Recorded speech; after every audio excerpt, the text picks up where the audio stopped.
이스라엘 자손들로 말미암아 여리고는 굳게 닫혔고 출입하는 자가 없더라. 여호와께서 여호수아에게 이르시되 보라, 내가 여리고와 그 왕과 용사들을 내 손에 넘겨주었으니 너희 모든 군사는 그 성을 둘러 성 주위를 매일 한 번씩 돌되 엿새 동안을 그리하라. 제사장 일곱은 일곱 양각 나팔을 잡고 언약궤 앞에서 나아갈 것이요 일곱째 날에는 그 성을 일곱 번 돌며 그 제사장들은 나팔을 불 것이며 제사장들이 양각 나팔을 길게 불어 그 나팔 소리가 너희에게 들릴 때에는 백성은 다 큰 소리로 외쳐 부를 것이라. 그리하면 그 성벽이 무너져 내리리니 백성은 각기 앞으로 올라갈지니라 하시매 눈의 아들 여호수아가 제사장들을 불러 그들에게 이르되 너희는 언약궤를 메고 제사장 일곱은 양각 나팔 일곱을 잡고 여호와의 궤 앞에서 나아가라 하고 또 백성에게 이르되 나아가서 그 성을 돌되 무장한 자들이 여호와의 궤 앞에서 나아갈지니라 하니라. 여호수아가 백성에게 이르기를 마침에 제사장 일곱은 양각 나팔 일곱을 잡고 여호와 앞에서 나아가며 나팔을 불고 여호와의 언약궤는 그 뒤를 따르며 그 무장한 자들은 나팔 부는 제사장들 앞에서 행진하며 후군은 궤 뒤를 따르고 제사장들은 나팔을 불며 행진하더라. 여호수아가 백성에게 명령하여 이르되 너희는 외치지 말며 너희 음성을 들리게 하지 말며 너희 입에서 아무 말도 내지 말라. 그리하다가 내가 너희에게 명령하여 외치라 하는 날에 외칠지니라 하고 여호와의 궤가 그 성을 한 번 돌게 하고 그들이 진영으로 들어와서 진영에서 자니라. 또 여호수아가 아침에 일찍이 일어나니 제사장들이 여호와의 궤를 메고 제사장 일곱은 양각 나팔 일곱을 잡고 여호와의 궤 앞에서 계속 행진하며 나팔을 불고 무장한 자들은 그 앞에 행진하며 후군은 여호와의 궤 뒤를 따르고 제사장들은 나팔을 불며 행진하니라. 그 둘째 날에도 그 성을 한 번 돌고 진영으로 돌아오니라. 엿새 동안을 이같이 행하니라. 오늘 여호수아 6장은 이스라엘이 여리고 성을 점령하는 기록인데 여리고 성 점령하는 이 일은 하나님의 백성인 성도가 이 세상을 살아야 하는 이유가 무엇인가 하는 것과 이 세상을 정복하는 비결을 말씀해 주고 있습니다. 2절로 5절 말씀은 하나님께서 가르쳐 주신 여리고성 점령 작전의 개요입니다. 그 내용을 보면 첫째는 이스라엘 백성 모두가 하루에 한 번씩 아침 일찍 일어나서 그 성을 돌기만 해라 하는 말씀이고, 둘째 내용은 그때 제사장들이 법궤를 메고 맨 앞장을 서고 백성은 그 뒤를 따르라 하는 말씀이고, 세 번째 내용은 그때 백성들은 전체가 다 침묵해라, 절대로 말하지 말아라 하는 말씀이고, 넷째 내용은 마지막 날에는 7번 돈 다음에 맨 앞에 있는 제사장들이 7 양뿔로 만든 나팔을 불면 그때 전체가 함성을 질러라. 그러면 내가 그 성을 무너뜨려 정복하게 해주마 하는 말씀입니다. 소풍 나온 것도 아닌데 아침마다 가서 뺑뺑 한 바퀴만 돌고 온다. 참 이상하기 짝이 없는 전쟁입니다. 성 밖을 한 바퀴씩 돈다고 해서 성이 무너지겠습니까? 차라리 하루에 돌 한 덩어리씩이라도 성을 좀 빼내라. 그러면 이해가 되겠는데, 또 법궤를 짊어지고 앞장서 가고 백성은 그 뒤를 따라간다. 그런다고 성이 무너지겠습니까? 7째 날에 함성 지른다고 해서 그 성 사람들이 패배하겠습니까? 한 명이라도 성을 기어 올라가게 만들든지 사다리 몇 개를 대고 몇 명을 올려 보내든지 돌멩이 하나 성도를 빼든지 이런 게 실제적일 터인데 전혀 그런 것은 없고 성 밖을 매일 한 바퀴씩 돌고만 와라. 도무지 이해할 수 없는 명령입니다. 만약에 그렇게 뱅뱅 돌고 있을 때 저 성 위에서 여리고 사람들이 화살을 쏘아대면 속수무책으로 전부 죽음 당할 것입니다.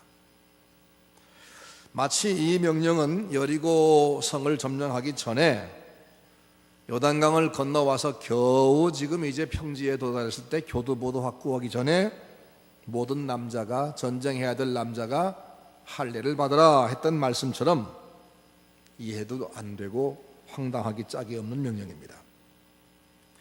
하도 이상해서 과연 하나님께서 이렇게 말씀했을까 의심이 들 정도였습니다. 하나님은 왜 이런 명령을 하셨고 왜 그렇게 할 때 승리를 주었을까? 이걸 오늘 우리가 찾겠습니다. 첫째는 그 땅을 점령할 이유를 말씀하는데 가나안 점령은 영토 확보 전쟁이 아니고 영적인 전쟁이다 하는 것은 말씀해 줍니다. 신자인 우리가 세상에 와 사는 것은 영적 전쟁을 하기 위해서입니다. 오늘 본문 18절 이하의 말씀 보면 그 땅을 점령했을 때 그 땅의 소유물을 너희가 가지지 말고 전부 불태워라 하는 말씀과 그 다음에 여리고 성에 맨 처음 정탐꾼을 숨겨주었던 그 기생 라합의 가정은 철저하게 살려두어라 이런 말씀 보면 그 땅 점령 자체가 목적이 아니었습니다. 그 영적 전쟁은 세상 사람들을 멸하기 위한 것이 아닙니다. 그들을 하나님의 백성으로 만드는 것이 목적입니다. 하나님 앞에서 그들을 바로 세우는 겁니다. 그리스도인들이 이 세상에 사는 이유가 뭐냐 하면 이 세상에서 불신자보다 더 잘 살고 불신자들과의 경쟁에서 승리하는 것이 목적이 아니고 바로 그들을 하나님 백성으로 돌아오게 하는 것, 그들의 삶을 바꾸어주는 것, 온갖 부정과 부패와 속임수로 얼룩진 망가진 이 세상을 하나님의 정의로 회복하는 것, 이게 우리가 이 땅에 사는 목적이라는 겁니다. 그런데 이스라엘이 그 전쟁을 위해서 법궤를 앞세우고 그 뒤를 쭉 따라갔습니다. 그것처럼 성도가 이 전쟁에 승리하려면 세상에서 배운 학문이나 경험이나 자본으로가 아니라 하나님의 말씀을 앞세우고 그 말씀만 따라갈 때에 승리가 있다고 말씀합니다. 그 말씀 따라갈 때 우리 사명을 완수할 수 있다는 겁니다. 우리가 말씀대로 사는 것은 세상 사는 방법과는 다릅니다. 오늘 이 본문이 우리에게 그것을 말씀하고 이것은 옛날부터 기록되어 있는 말씀인데 우리는 이 말씀으로 따라가려고 하지 않고 여전히 우리 이 시대 방법, 내가 배운 방법, 우리 부모가 경험한 방법, 이걸 가지고 하려고 하니까 그래서 세상에서 남들과 경쟁해서 이기려고 하고 남들을 누르려고 하고 내가 1등 되려고 하니까 결국 우리는 늘 패배해서 사명을 감당하지 못했고 결국 이 시대에 와서 한국 교회는 불신자들에게 지탄을 받는, 욕을 먹는 교회가 됐습니다. 금년도에 교황이 한국을 방문한다 하는데 그걸 계기로 개신교인들이 천주교로 돌아갈 사람도 생길 것입니다. 우리가 사명을 감당하지 못하고 세상을 정복하지 못하고 오히려 지금 밀리고 있는 상황입니다. 그 이유는 말씀을 따라가지 않고 세상을 따라간 결과입니다. 하나님께서 이스라엘 백성을 저 가나안 땅에 가게 하는 이유는 그들이 전에 살던 저 애굽의 고센 땅을 주어서 그들이 노예 신분이었던 것을 주인 신분으로 바꾸면 훨씬 쉬울 텐데 그렇게 하지 않고 광야 40년 고생을 하게 하고 가나안까지 가게 하는 이유는 땅을 차지하게 하는 것이 아닙니다. 그 땅을 거룩한 땅으로 바꾸라는 것입니다. 그래서 그들이 복을 받게 하라는 것입니다. 그 세상 주변 모든 나라가 하나님을 발견하게 하라는 것입니다. 근데 만약 그들이 그 땅에 들어가서도 가나안 사람과 마찬가지로 그들의 그 문화를 배우고 그들과 함께 따라가 산다면 가나안에 들어갈 이유가 없는 것이 됩니다.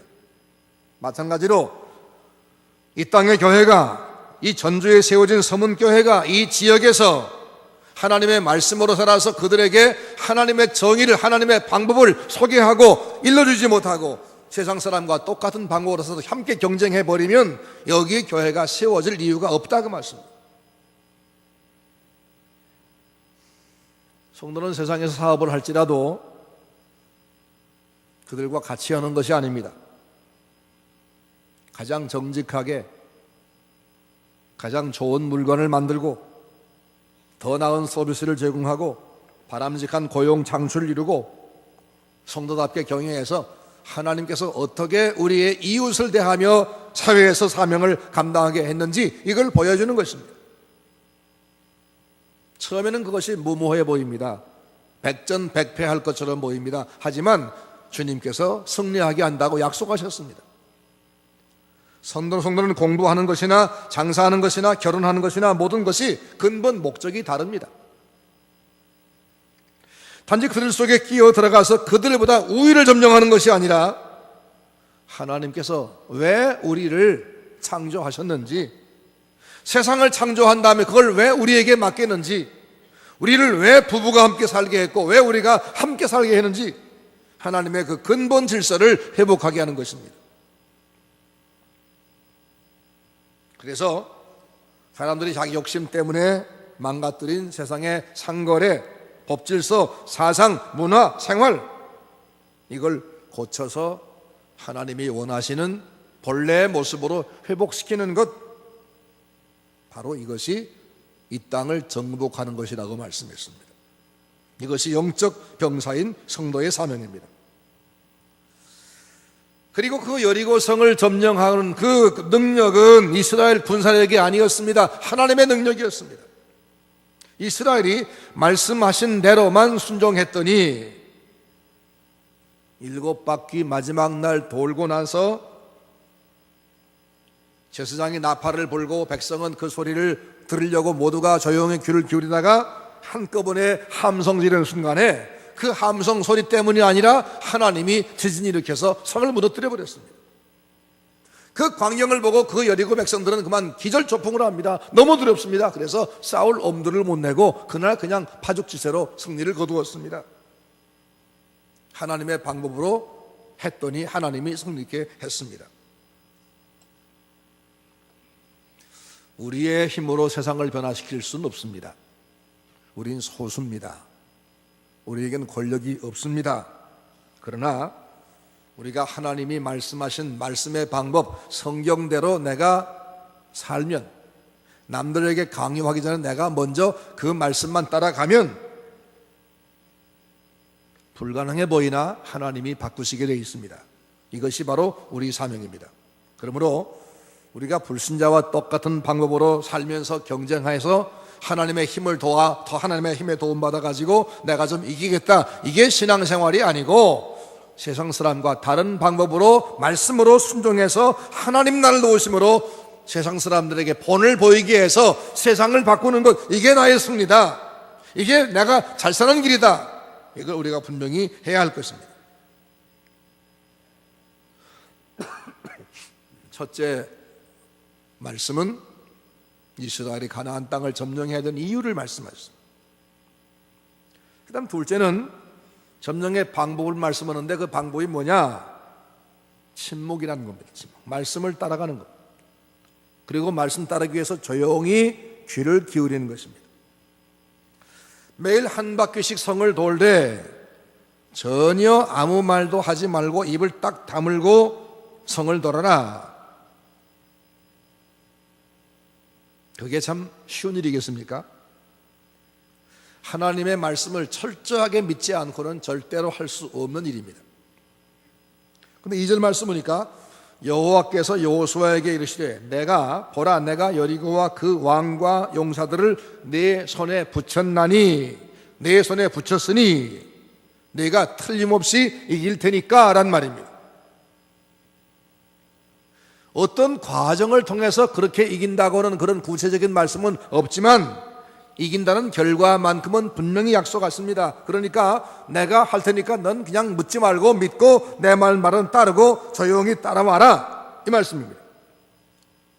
그러니까 이 말씀을 정말 믿는다면 말없이 따라갈 수가 있고, 그게 되겠습니까? 라고 하면 말이 나오게 되어 있는 것이죠.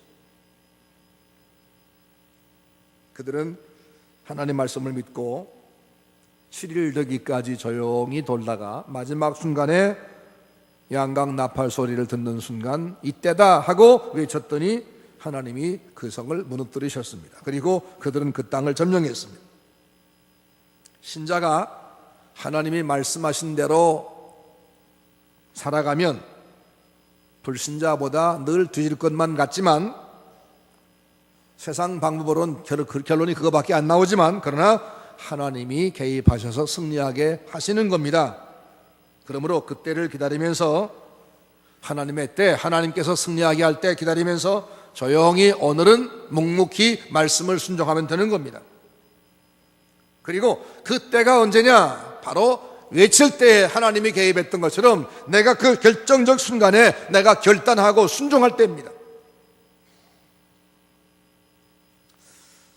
그럼 하나님의 때를 어떻게 알 수 있겠느냐? 첫날부터 여섯째 날까지는 하루에 한 바퀴씩만 돌았지만 그 때가 된 날 마지막 날은 7바퀴 돌게 했지요. 때가 되면 하나님은 자주 말씀하십니다. 자주 깨닫게 하십니다. 자주 감동을 주십니다. 여러분 요즘 말씀 들으면서 뭔가 자꾸 부딪혀 옵니까? 하나님께서 요즘 나에게 왜 자꾸 이렇게 말씀하는지 모르겠어, 그런 느낌이 옵니까? 때가 되었다는 것을 신호로 하시는 겁니다. 하나님 나를 지금 재촉하시는 겁니다. 그때는 우리가 더 이상 미루지 말고 더 이상 머뭇거리지 말고 내가 그걸 하긴 해야 할 텐데 하지만 걱정이 앞서서 과감하게 결단하지 못했던 그것을 결단해야 되는 겁니다. 요즘에 하나님 말씀이 여러분을 자꾸 흔들어 깨웁니까? 자주 감동시킵니까? 자주 책망합니까? 이제 움직여야 할 때가 됐습니다. 망설이지 말고 염려하지 말고 결단할 때가 됐습니다. 그러면 하나님이 그 순간에 여러분 도우실 겁니다. 놀라운 역사가 있을 것입니다. 하나님은 그들에게 6일 동안 아무 말도 못하게 했습니다. 하나님을 믿는 사람은 말을 많이 하는 사람이 아닙니다. 하나님의 말씀을 듣는 사람입니다. 성도가 세상에서 하나님의 말씀, 복음을 증거해야 하지만 그 복음을 증거하는 사람은 말을 많이 하는 사람이 아닙니다. 우리가 말재간 좋아서 말을 많이 해서 세상 사람이 우리의 말 때문에 돌아서는 것이 아닙니다. 말을 많이 하지 않지만 참고 참다가 한마디 하는 말이 그게 하나님의 말씀이기 때문이고, 그 하나님의 말씀을 내가 진실하게 말할 때 성령이 역사하기 때문에 우리의 말에 힘이 있는 겁니다. 근데 중요한 때에 진리를 선포할 우리가 쓸데없는 농담, 불만, 불평, 속된 말을 늘 입에 달고 살면 우리 말에 아무 힘이 없습니다. 말로 실패합니다.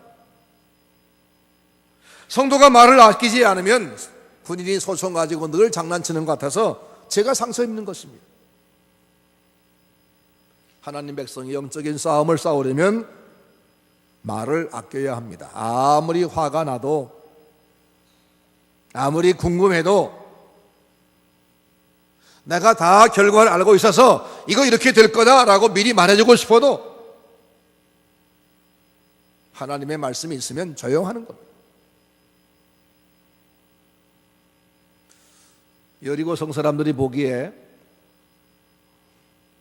자기들 성 밖에서 아침마다 뺑뺑 돌고 가는 이스라엘 백성이 참 우스꽝스러웠을 겁니다. 성을 기어오른 사람 한 명도 없고 돌멩이 하나 던지지 않고 그냥 뺑뺑 돕니다. 저 사람들 미친 거 아니야? 그런 생각 들었을 겁니다. 도대체 뭐 하는 거야? 저게 뭐 하는 거야? 아마 저희들 신에게 무슨 종교의식을 행하는가 보다, 그런 정도까지 이해가 되고 말았습니다. 이스라엘 사람들 생각하기에도 이건 참 쑥스러운 행진입니다. 뭐 이거 어떻게 될지 알 수가 없습니다. 아무 말도 않고 아무 공격도 없이 그냥 뱅뱅 돌고 오는 것, 이거 너무 창피하고 답답하고 지루한 일입니다. 근데 하나님은 그렇게 하라고 말씀하셨습니다. 이유가 뭘까요? 지휘관의 지휘를 들어야 하기 때문입니다. 양각 나팔 소리를 들어야 하기 때문입니다. 지금 수십만 명이 성을 돌고 있습니다. 저 선도와 저 후미는 엄청난 거리가 떨어져 있습니다. 마지막 나팔 소리를 저 앞에서 불고 저 뒤가 그걸 듣고 함께 함성 지르려고 하면 모두가 다 정말로 조용해야 됩니다. 조용해야 되는 이유가 뭐예요? 듣기 위해서입니다. 듣기 위해서. 우리가 하나님 앞에 나오는 이유는 하나님의 말씀을 듣기 위해서입니다. 주일마다 교회 오는 이유가 말씀을 듣기 위해서입니다. 근데 하나님 말씀을 내가 들으려고 하면 귀를 기울여야 되고, 귀를 기울인 사람은 입을 다무는 겁니다. 사람과 사람 사이에 대화할 때에도 상대방이 하는 말을 내가 정말 귀담아 들으려고 하면 내가 말을 멈추고 내가 말을 하지 않고 있어야 됩니다. 상대가 말을 계속하면 상대가 말을 하지 않습니다. 그런데 하나님의 말씀을 들으려고 교회 주일마다 오는 사람들이 어찌 그리 입을 열고 사는지, 그래서 불신자보다 신자들이 말이 더 많습니다. 이게 우리의 문제죠. 이 혼합을, 이 전주를 복음으로 하나님의 말씀으로 정복하기 위해서 여기 하나님이 세우신 서문교회가 이 사람 이 말하고 저 사람 저 말하고 쓸데없는 말을 너무 많이 하기 때문에 지금 갈팡질팡하고 있는 건 아닙니까? 하나님의 소리가 우리에게 들려오지 않은 거 아닙니까? 내 소리가 너무 크면 하나님 말씀 들려올 수가 없습니다. 그래서 어떻게 하나님이라 하겠습니까? 난 도무지 참을 수 없어 말을 했다고요? 할 말이 없어서 말을 안 하는 것은 침묵이 아닙니다. 말을 하고 싶어서 못 견딜 때 그것을 참는 게 침묵입니다.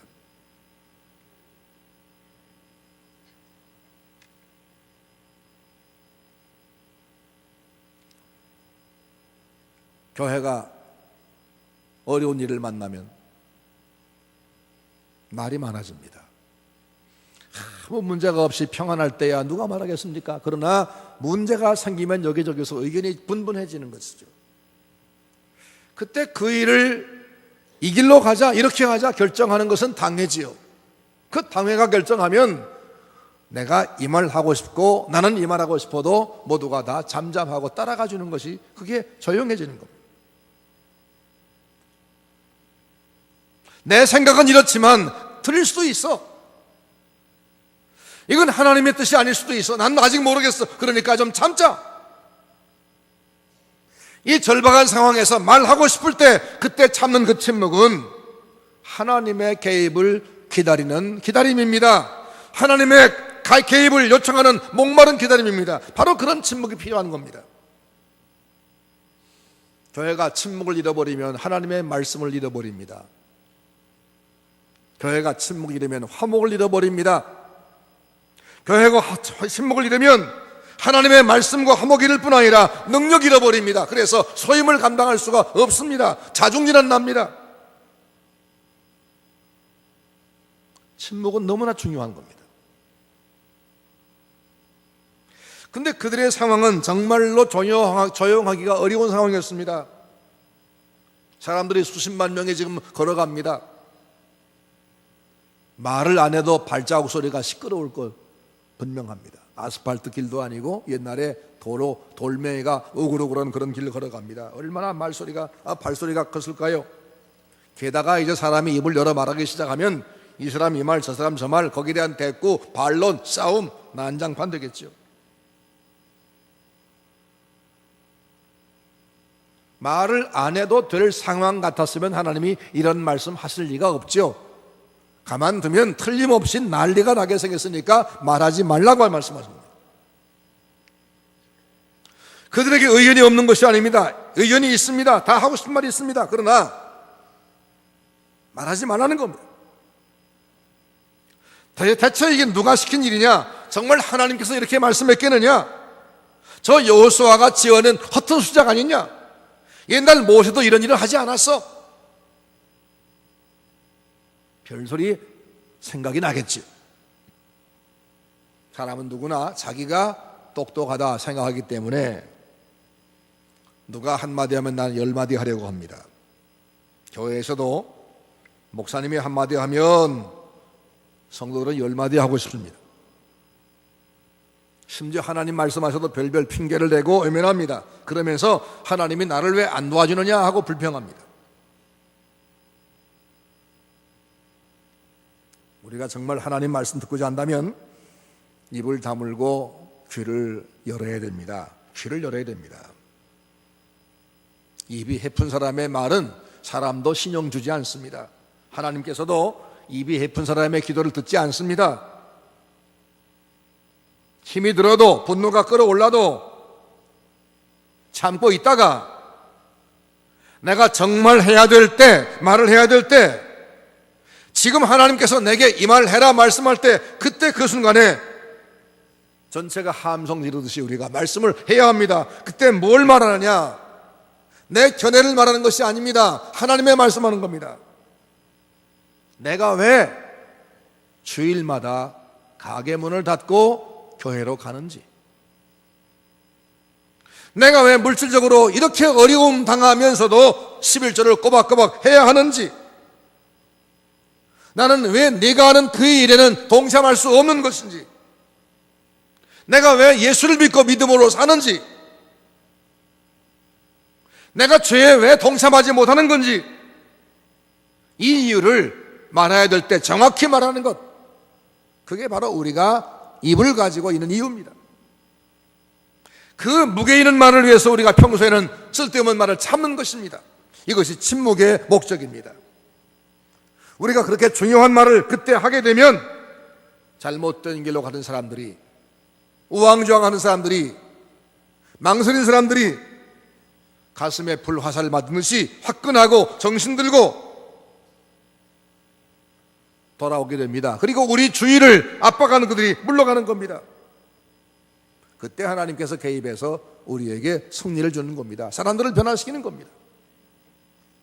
그러기에 침묵은 누가 하느냐? 하나님의 능력과 하나님의 명령을 믿고 그 승리를 확실히 믿고 그분께 의지하는 사람이 침묵하는 겁니다.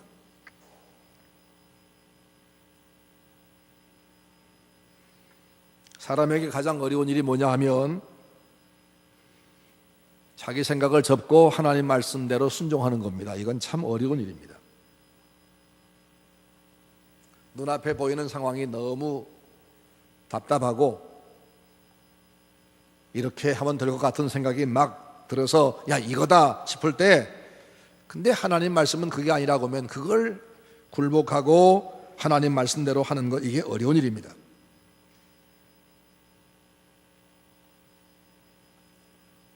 교회가 문제없이 잘 갈 때 아무 말 하지 않고 잘 따라주는 것이야 누구나 할 수 있습니다. 하지만 교회가 어려움 당했을 때, 힘들 때, 의견 분분할 때, 그때 내가 내 말을 참는다는 것은 참 어려운 일입니다. 참 어려운 일입니다. 한마디 해야만 될 것 같습니다. 교회가 교회 꼴이 아니어서 내가 뭔가 한마디 해야 할 것 같습니다. 당회원들이 왜 그렇게 하는지, 대체 뭐라는 건지 답답합니다. 그럴 때도 교회가 이리저리 갈리지 않기 위해서 참는 것, 하나님의 섭리를 기다리며 참는 것, 바로 그럴 때가 신앙이 성숙한 사람입니다. 그때 하나님 역사가 나타납니다. 우리 서문교회 성도는 이 침묵을 배우시기 바랍니다. 특히 지금이 바로 그럴 때입니다. 지금이 그럴 때입니다. 침묵하면 하나님이 역사하십니다.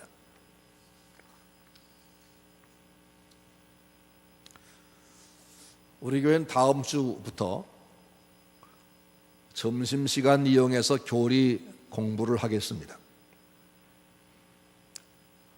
점심 식사를 하고 나면 1시 반쯤 되겠죠. 다 끝나고 천천히 회의까지 해도 1시 40분쯤이면 끝날 거라고 생각이 돼서 1시 40분에서 2시 40분까지 오후 예배 전까지 교리 공부를 하려고 합니다.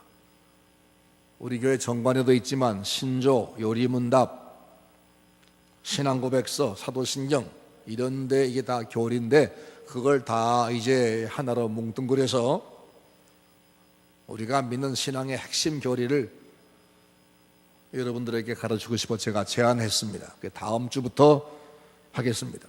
새 목사님 모시면 저는 이제 가야 되니까 제가 시간이 얼마 남지 않을 것 같아서 약간 빠른 시간 내에 이 교리 공부를 좀 시켜드리면 좋겠다. 왜냐하면 그동안 여러 해 동안 여러분들이 그런 공부를 할 기회가 별로 없었을 것 같아서 했습니다. 그러니까 점심시간 잘 이용해서 다 참석하시고 오후 예배까지 점심 잡수고 회의하고 공부하고 오후 예배 드리고 그렇게 합니다. 그럼 억지로 주일 성수가 잘 될 겁니다. 그런데 이런 성경 공부를 하는 것도 중요하지만 더 중요한 건 뭐냐면 침묵의 훈련이라고 나는 생각합니다. 침묵의 훈련은 바로 순종의 훈련입니다. 순종의 훈련. 그들은 둘째 날도 셋째 날도 넷째 날도 아무 터가 안 나는 그 일을 계속했습니다. 묵묵히 돌아왔습니다. 대단한 일입니다. 침묵은 하나님에 대한 신뢰이고 순종입니다. 드디어 일곱째 날이 왔습니다.